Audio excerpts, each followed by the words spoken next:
चलिए पहला क्वेश्चन देखते हैं हम लोग, जो कि levy and collection of GST का है। पहला क्वेश्चन दिया गया है, ये देखिए आप।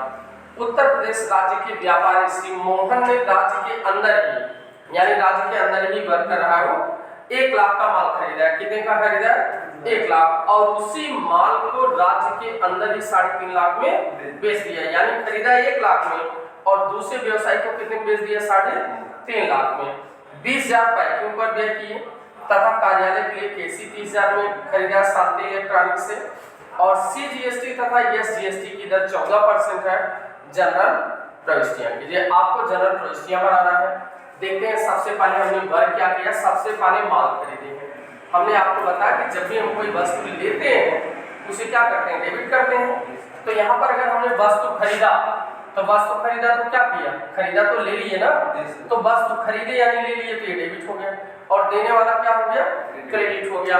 अब जनरल की बारी आ गई, तो जनरल एंट्री आपकी बन गई purchase account debit, purchase account debit. अब ध्यान रहे, जब भी कोई माल खरीदते हैं तो जीएसटी भी साथ में डेबिट हो जाती है। तो खरीदा गया था इसलिए हम इनपुट जीएसटी लगाएंगे, input CGST account debit, input SGST account debit. 2 अगर नगद देंगे तो बैंक, उधार रहेगा तो credit account, to credit account. अब पैसा रखने की बारी है। कितने का माल खरीदे हम? 1 लाख का खरीदे। जीएसटी रेट कितना है? 14%। तो पहले जितने का माल खरीदे वो रख दिए। GST rate 14%। हम क्या करेंगे? 1 लाख का 14% का ऑर्डर लेंगे।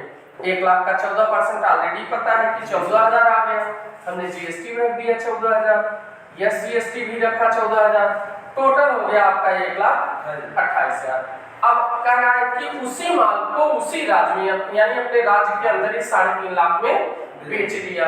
तो अगर बेचा है, क्या पैसा पाया? अगर पैसा पाया होगा तो बैंक, नहीं तो डेटर का प्रयोग करेंगे। Debtor account debit to sale account, to output CGST, to output SGST. हो गया। अब देखते हैं कितने का माल हमने बेचा। 3.5 लाख में बेचा। 3.5 लाख का तुरंत 14% काउंट करते हैं, पूरे 14/100 कैलकुलेट किया गया। 2 जीरो से 14 शून्य शून्य, 14 शून्य शून्य, 14 25 70 शून्य, हाथ लगा 7, 14 3 42 42 7 49, यानी 49,000 जीएसटी के रूप में प्राप्त हुई। हमने सेलिंग कितने का किया? 3.5 लाख। जीएसटी कितना आया? 49,000। ध्यान से देखते जाइए, 49,000। अब जोड़ देते हैं तो 49 49 98, यानी आ गया आपका 4,48,000 रुपए। टोटल कितना हो गया? 4,48,000। अब आगे इन्होंने कहा है कि पैकिंग दे दिया। पैकिंग एक्सपेंसेस डेबिट, आपको बताया गया ऑल एक्सपेंसेस एंड लॉसेज क्या होते हैं? डेबिट होते हैं, और प्रॉफिट और गेन क्या होता है? हमारा क्रेडिट। तो पैकिंग एक्सपेंसेस है, ये डेबिट हो गया। तुरंत इस पे हम लगा देते हैं GST, CGST account debit, SGST account debit, to bank या क्रेडिटर जो भी है, हम बैंक लिख देते हैं, टू बैंक अकाउंट। पैसा रखते हैं, कितने का है? 20,000 पैकिंग में है, 20,000 रख के, जिसका 14% काटना है।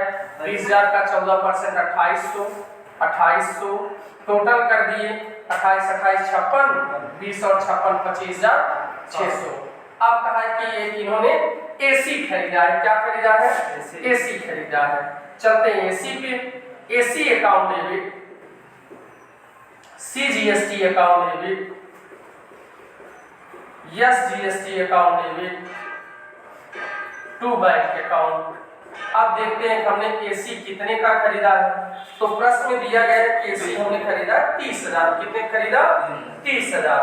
तो दाम रख दिए 30,000, 14% जीएसटी 4200, ये भी 4200, टोटल कर दिए 30 38 38,400। अब हमें क्या करना है? जीएसटी कैलकुलेट करना है। हम जीएसटी कैलकुलेशन कर लेते हैं, कितना जीएसटी आता है, जिसका जनरल एंट्री भी सामने रख लेंगे अपने कि कितना जीएसटी कैलकुलेशन में आ रहा है। तो सबसे पहले हम आउटपुट की ही एंट्री करते हैं। Output CGST, CGST account debit, output SGST account debit, to input CGST, to input SGST, उसके बाद to electronic cash ledger, to electronic cash ledger. ये कहां से आता है? जो दोनों का डिफरेंस होता है। पहले हम इसे लिखते हैं आउटपुट CGST आई की थी, प्रश्न में हम आउटपुट CGST जहां दिया गया जोड़ लेते हैं। तो आउटपुट CGST कितना है मेरा? 49,000, और कहीं भी CGST उपलब्ध नहीं, हमने 49,000 रख दिया। आउटपुट SGST देते हैं जनरल में कितना है? 49,000 है, हमने 49 रख दिया। अब बारी आ गई इनपुट CGST की। इनपुट CGST 14,000, 14,000, 2800, 16,800, 16,4, 20,000, 20 से 21,000, टोटल कितना हो गया? फिर से देख लीजिए, 14, 2, 16, 16, 4, 20, 8, 2, 10, यानी इनपुट कितना हो गया? 21,000 हो गया। ये हमारा कितना हो गया? 21,000। ये भी हमारा कंप्लीट है अगर जोड़ेंगे, क्योंकि सेम GST है। तो अब हमें क्या करना है? 49,000 में 21,000 घटा दिए, हमारा 28,000 आ गया, और 49,000 में 21,000 घटा दिए, कितना आ गया? 28,000। यानी दोनों का अगर डिफरेंस देखा जाए तो मेरा कैश लेजर कितना आ रहा है? 56,000।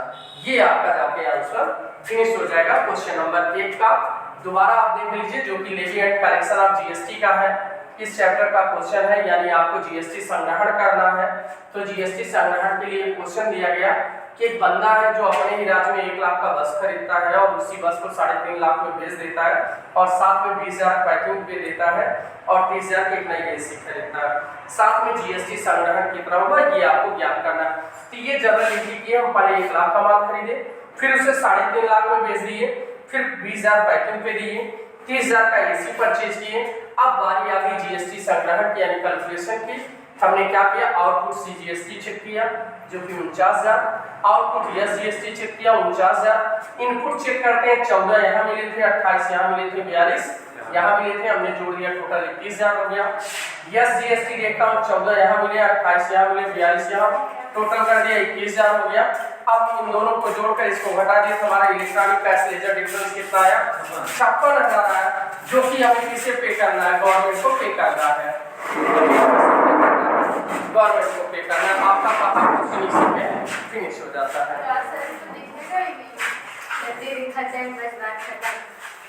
एक